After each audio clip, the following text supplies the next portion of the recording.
And we have a go for auto sequence start.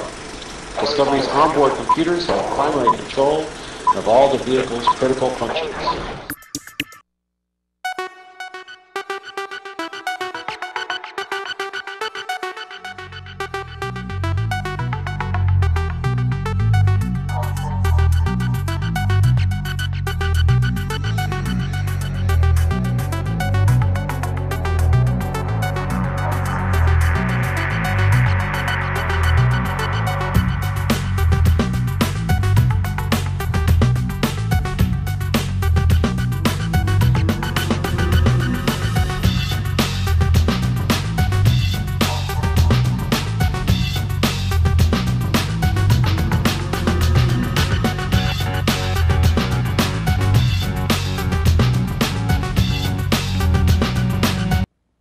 Hello, welcome to the Launchpad. I'm your host, Harry Washington. And today's show is dedicated to college preparation.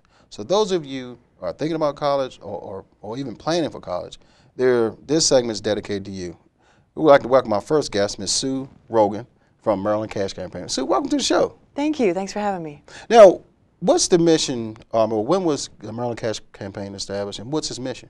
Well, Maryland Cash is a statewide nonprofit. Actually stands for Creating Asset Savings and Hope. Okay. We were established in 2005, and our mission is to promote programs, policies, and products that support and develop the financial security of families in Maryland. Now, what types of programs do you offer? Well, we offer free tax preparation at the VITA sites, which is VITA. It stands for Volunteer Income Tax Assistance.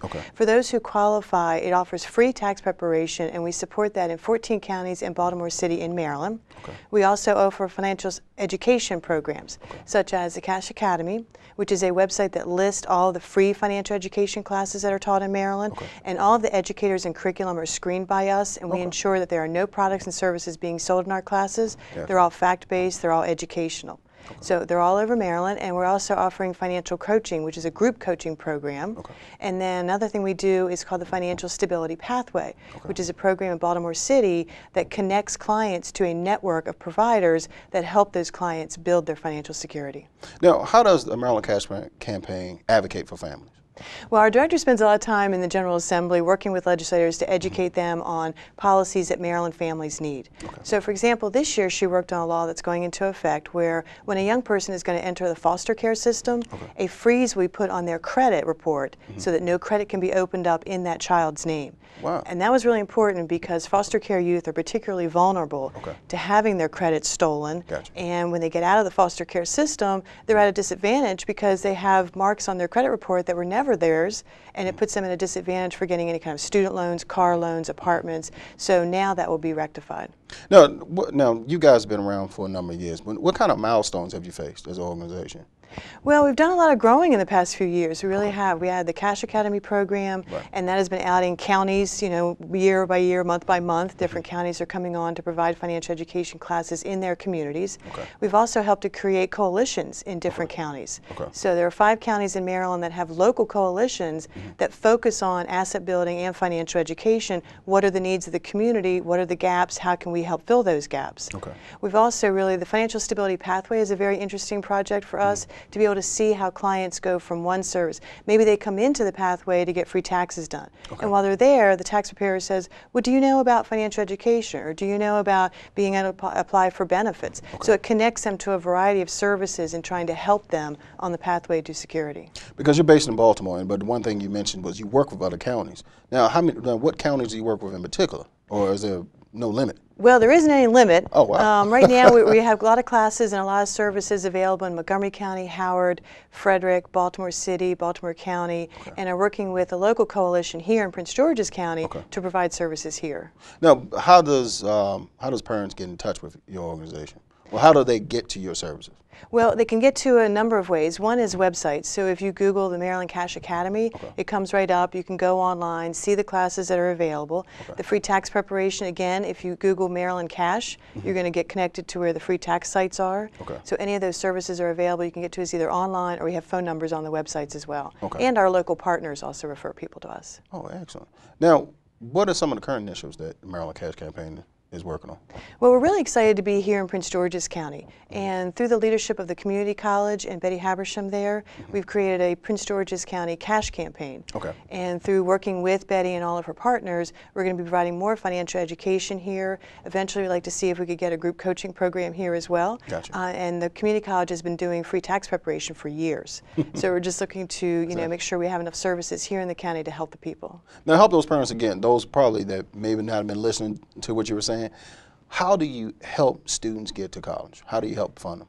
Well, different ways. One is through our classes on Cash Academy. Okay. We often offer classes about paying for college. So trying to give students an idea of what are the scholarships out there, what are the loans available, and what are the perils with the loans. Okay. Student loans is a really large issue right now that we are Right. seeing a lot of the people that we serve. And we're really trying to educate people before they get to that point of taking a loan about how to minimize their cost, how to be careful which loans to take out, and how to minimize their total cost at the end of college.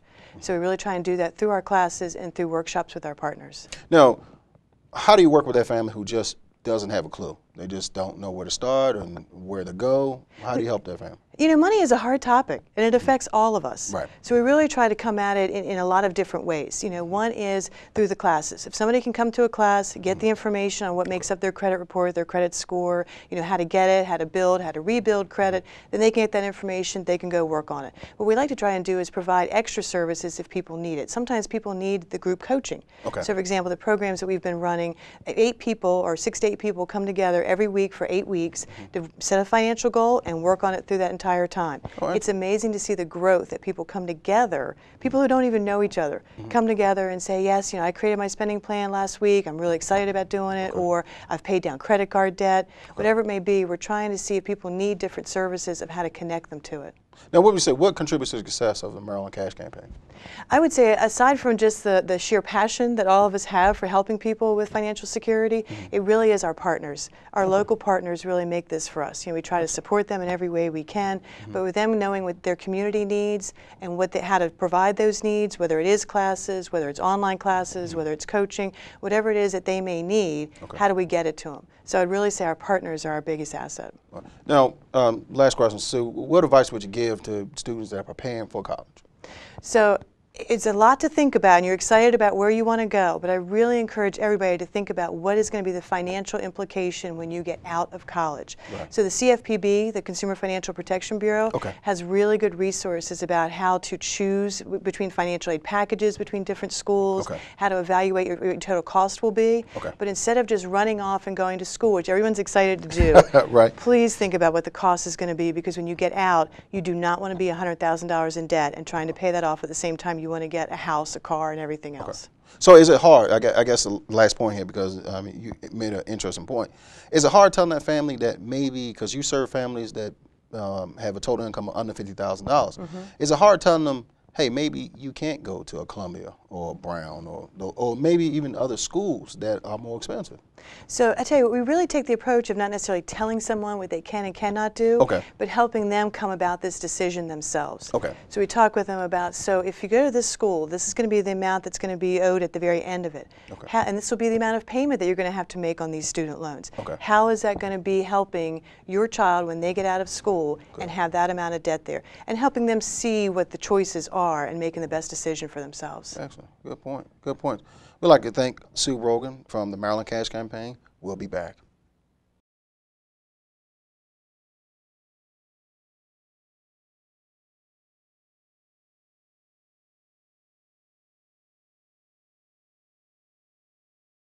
Welcome back. I'm your host, Harry Washington. And remember, this segment is dedicated to college preparation.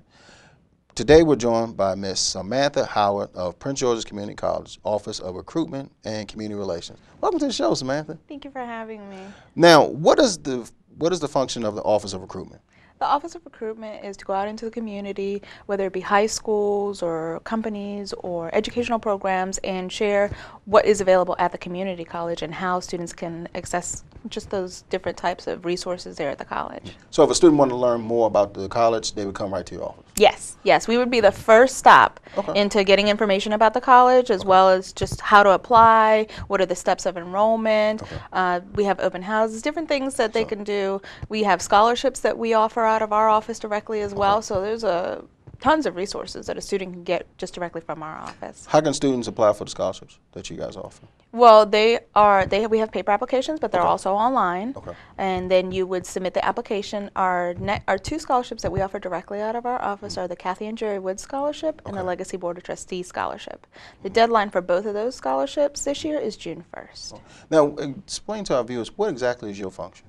My function is to go out. I service the southern area, southern area of Prince George's County, as well as the southern part of the District of Columbia. Okay. And we go into the high schools. We visit every senior English class and speak with high schoolers about their next step. Okay. But we also service other populations. I service veterans, students with disabilities, underrepresented cohorts, and I also do cultural programming for the college. Excellent. And how often do you do the cultural program? Twice a year I do the Asian Pacific American Heritage Month as well as Hispanic Heritage Month. Excellent. Excellent. Now, when you say southern parts of Prince George's County, I mean, just let's be clear. What are the southern parts of Prince George's County that you cover? I cover Frederick Douglass High School. Okay. I cover Wise High School. Okay. I cover Potomac, Surrattsville, Gwen Park, all the schools that are in the southern part of Prince George's County, starting at the northernmost would be Wise. Okay, gotcha. All the way down. But there's also other people in office that do the same Right. function, We have two other recruiters that would cover the central area as well as the northern area of Prince George's County. Now, why should students choose a community college? And what are the benefits? Well, community college is, to me, the best first option. Okay. If you are a student that is transitioning, that may feel like maybe I'm not prepared for a four-year institution, you go to community college. If you're undecided, the beauty of community college is that you can be undecided for up to 2 years because no matter what you major in, everybody takes the same first 2 years. So even if you are an academically strong student, that's even better because the amount of scholarship money and the amount of opportunities that are available for you at a community college is astronomical. And then all of those students, whatever category you're in, whether it's transition, maybe you don't feel you're prepared, or you're academically strong, then all have the opportunity to transfer to a four-year institution upon graduation. So it's a great benefit, and then there's lots of transfer money available for students to go on to four-year institutions. How do you address the stigma that's placed upon community colleges? Well, I believe that the stigma comes from maybe misinformation, having gotten the information secondhand. At the community college, we have open door policy. You know, you can always come visit with a recruiter like myself. Even just wander on campus and you'll see the different types of resources that are available. Our website is a great place to get information. Maybe if you just want to do it at home, you're not ready to make that step to come in, you can get information there. And right on the website, you can schedule a campus tour. We have different events that students can attend. We recently had a concurrent enrollment orientation. So for students who are as young as 16 years of age that would like to take classes while they're still in high school, they can come to the orientation and find out about different offerings that we have. Now, what does Prince George's Community College do to keep students engaged in pursuing a degree? We have lots of retention programs. One of our big programs is Diverse Student Male Institute, and that is geared toward African American and Hispanic males. And it's a great program to keep those students engaged. And we struggle with just nationwide with males completing college. And we also have the Women of Wisdom, which is a similar program, but for women. And tons of other TRIO and student services that are available for students, whether it be academic, they need tutoring, or counseling, or they have test anxiety. We have workshops that they can go to, financial planning, all types of workshops. So there really is no excuse to not do well at community college because there's so many resources available for you. Now, how can students begin preparing for college?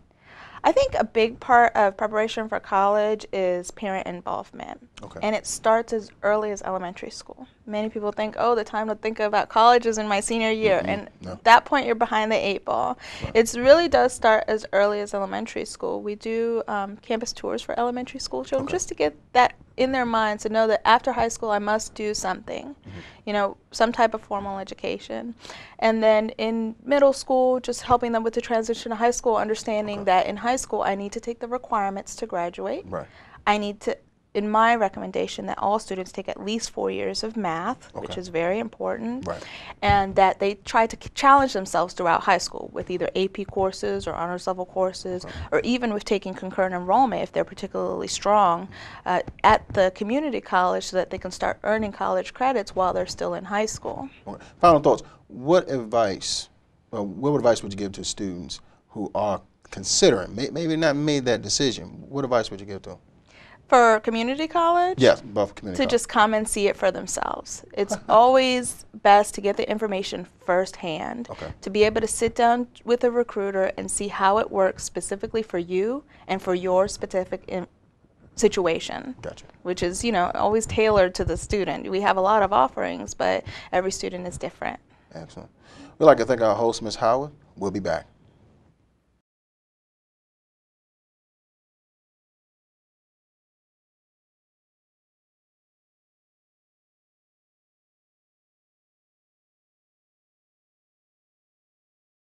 Welcome back. I'm your host, Harry Washington, and today we're joined by a representative from MedTech College, Miss Annissa Grimes. Welcome to the show, Ms. Grimes. Hi, thank you for having us.